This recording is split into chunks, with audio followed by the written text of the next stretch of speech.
Hello and welcome to another exciting episode of the Weekly Shonen Jump Breakdown for the week of September 17th, 2018. My name is Trey, this is the Full Spectrum, and let's get started. We start off this week with Teenage Renaissance David 1, Teenage Unrequited Love. So, I'm real torn immediately, because I think this is a fun comedy series, and I think that the reaction shots of David and his just turning him back into crumbling statues and all that's really cool, and I think a lot of it's really fun. Almost immediately we get into there's a scene in this chapter where David gets peed on, and I know it's played for comedic effect, but it didn't resonate with me at all. It just felt really weird and strange. And that was all an excuse to get him naked, so that the girl that he likes could see him naked.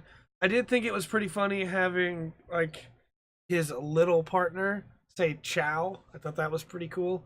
That was pretty funny, but other than that, this really didn't hit for me in a lot of ways, and I'm hoping that, I want to see more of the fun stuff, like the creation of Adam joke was really good. Chow was really good. David's reaction shots, his faces were really good. I want to see more stuff like that. Less of, basically everything else. But, I'm not writing it, so I'm looking forward to the next chapter to see if it continues to improve or if it stays at that people getting peed on level that has never really been a funny thing for me, no matter how often it seems to come back up. I don't know, I don't find that funny. I find urine to be disgusting. And I know that humor can be disgusting at times, and for some people that's what they want. But it just really didn't hit any levels for me. After that, we had One Piece, 917, Food Treasure Barge. This is a pretty good chapter. Speed has 350-degree vision. That's weird. There's the one 10 degrees in the middle that she can't see.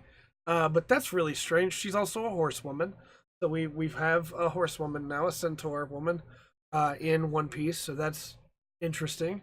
Not looking forward to what the internet's going to do to her. However, there's some really fun moments in this chapter.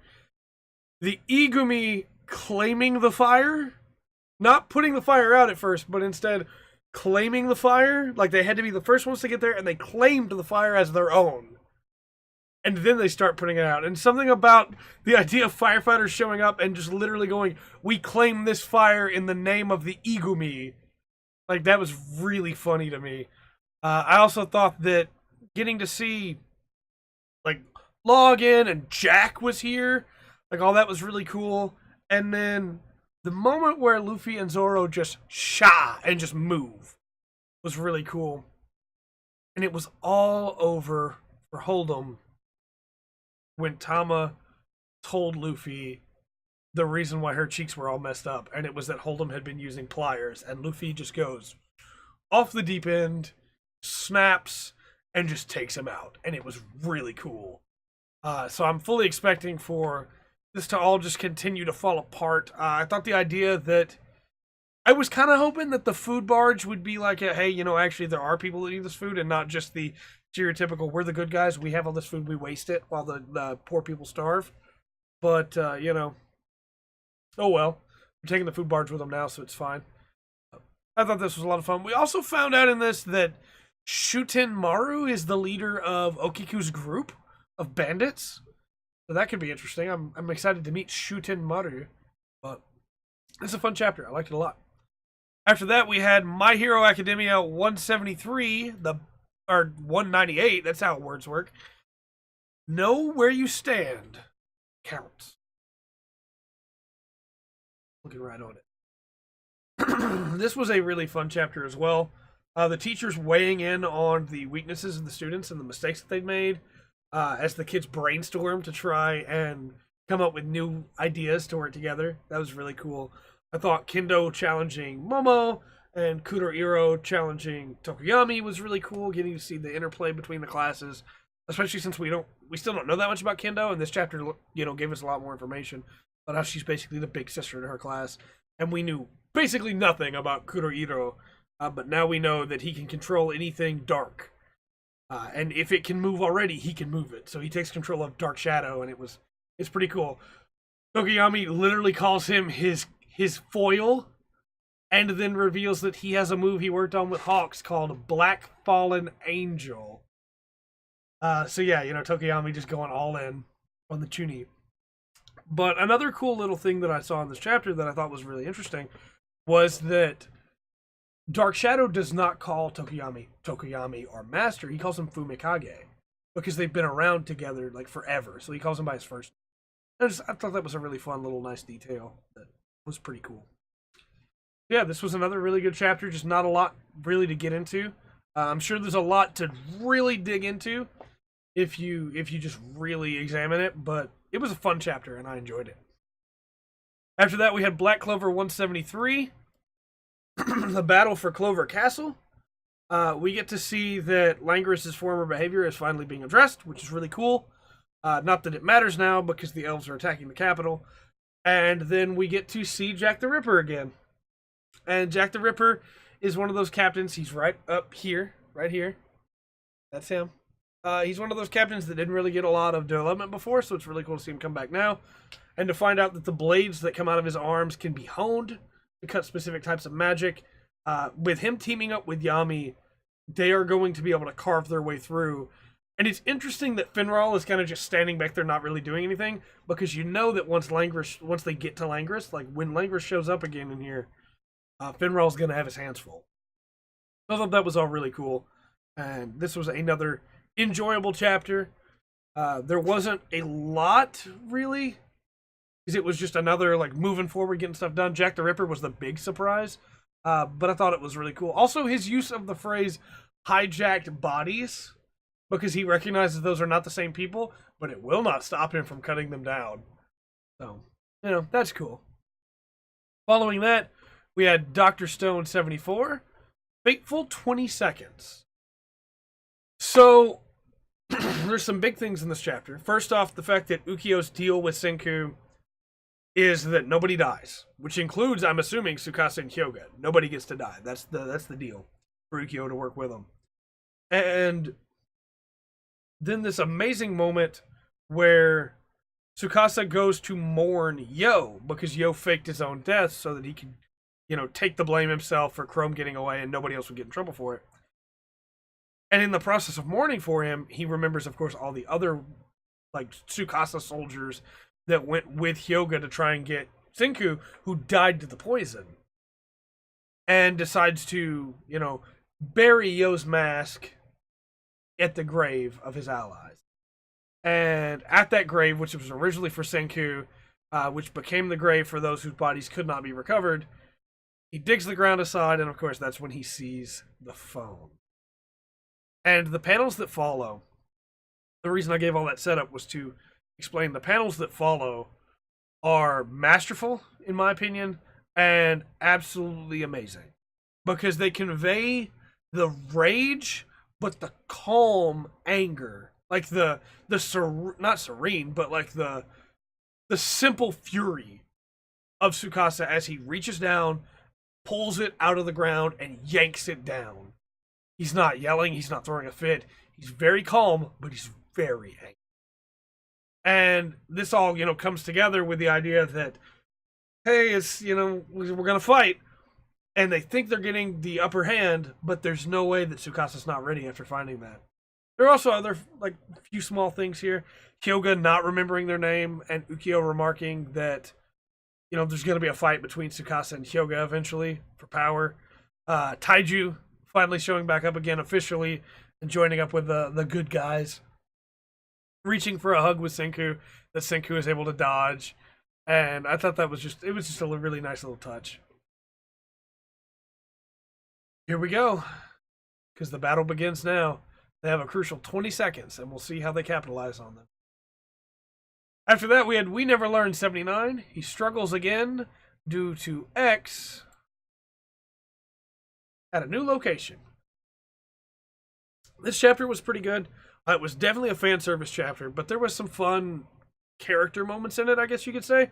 Kurisu coming to get a massage because she is stressed, and Yuiga, of course, we find out in this chapter that he is a master masseuse because he's always having to take care of his parents' shoulders. They are always exhausted. So, that was pretty good. This is followed by Ogata and Furuhashi getting their backs massaged as well and their shoulders massaged. And, Ogata, of course, also being extremely stressed because of her shoulders and the weight that she carries everywhere she goes. And Furuhashi, although her back is what's actually sore, she has to get a shoulder massage anyway because she wants to, act like, all this weight that I'm having to carry in my chest is just so tough. But the real character development is in Uruka, who is extremely frustrated when she catches, at least it seems like she is, when she catches Yuiga without his mask, because Asumi, in the course of her massage for her foot, removed his mask when she was getting really into it. Uruka seems very upset that Yuiga is doing this for the other girls and is able to trick him into telling her that he gave all of them massages and then demands one of her own. And it just was a really interesting moment knowing that she is trying to distance herself from him because it shows that when something like this happens, she can't. Like, she's immediately drugged back in. And that was very telling for her character, I thought. But this was an enjoyable chapter. It was very much fan service. So we will see how things go from here. I feel like if Kurisu knew that it was Yuiga, things might be a little bit different because she really seemed to be enjoying that massage. She probably would have ran out of there for fear of letting her student touch her like that. But after that, we have Food Wars 279, Signal, the Counterattack. So this was a really solid chapter of Food Wars, and part of that is because Suzuki and Urina were not in it at all. This chapter was about the Council of 10 and about them trying to make a comeback for the third day as the competition has just gotten away from them, I guess you could say. They've been spending all this time preparing and haven't got to even serve a single customer yet. And there's this really cool moment where Soma gives all the other students an earful, basically, of like, hey, this is why we're the Council of 10, because we're going to turn this around. Our senpai had to do stuff like this, so here we are. We're going to do stuff like this. We're going to win it. Don't worry about it. We got this. And then they reveal that they have 3 cooktops in a triangle formation, and the 3 most experienced chefs when it comes to serving customers at them, with a big window that lets you see the chefs cooking. So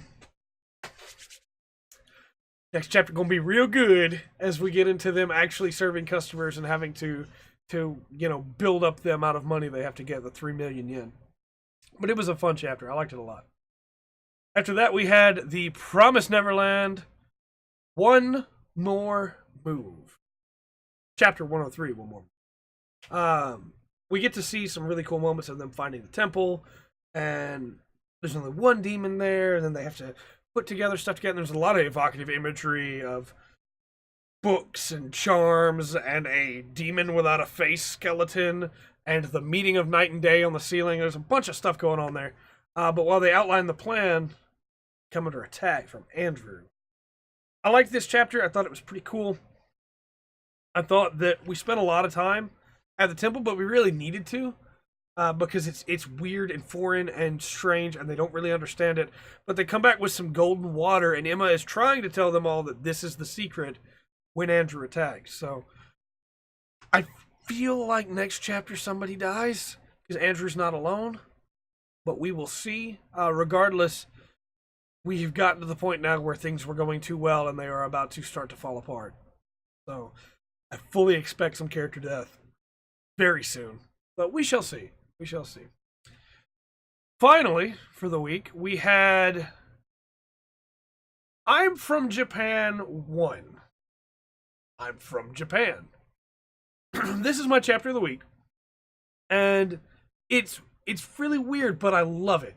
And I love it because it does some really interesting things, not just with art style, but also with storytelling. So, the main character is Abiko Tokyo, who comes from Yamagata Prefecture to the school. But throughout his interactions with Japan, the child, the kid, no, he's not a child, I guess, the kid Japan, not the country Japan, and all the other characters that are involved, we get multiple times that the art style completely shifts, sometimes to just accentuate a joke. We get moments where there are very clear references, and at one point they even call out Togashi, not in like a bad way, but as like in honor of, because he's from Yamagata Prefecture. Man, I really liked this, and it's kind of hard to just put into words in this short summary why, but like his pre-fissure fighting style, where he tries to tell people and show people through his fighting style why each prefecture of Japan is really good, and his whole deal of it shouldn't be that effective, but it super is, just because, and he's amazing. His whole thing of like, hey, where are you from? A person's hometown is super important. Where are you from? What's your hometown? And the idea of a hometown is important to you, so you need to fight for it sometimes.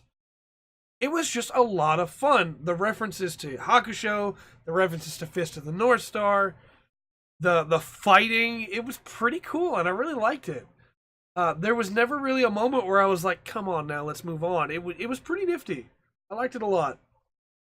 I thought specifically the reference to Fist of the North Star that had Japan's chest was revealed because he lost his shirt because he used Hiei's move, the Dark Dragon from the Dark Tournament from Yu Yu Hakusho, and when he turns to Tokyo, he has the fleshy scars like Kinshiro, but they're in the shape of Japan.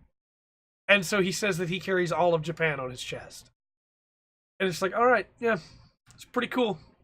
Pretty cool. I liked it a lot. It was dumb fun in a way that I wanted David to be, but it didn't have to leave behind a story to get there. You know, the jokes were more visual, but there was also a lot of just references to stuff that was really cool. So I liked it a lot. With all that said, though, I've been Trey. This has been the Full Spectrum. And remember to always enjoy the full spectrum. Jump has to offer.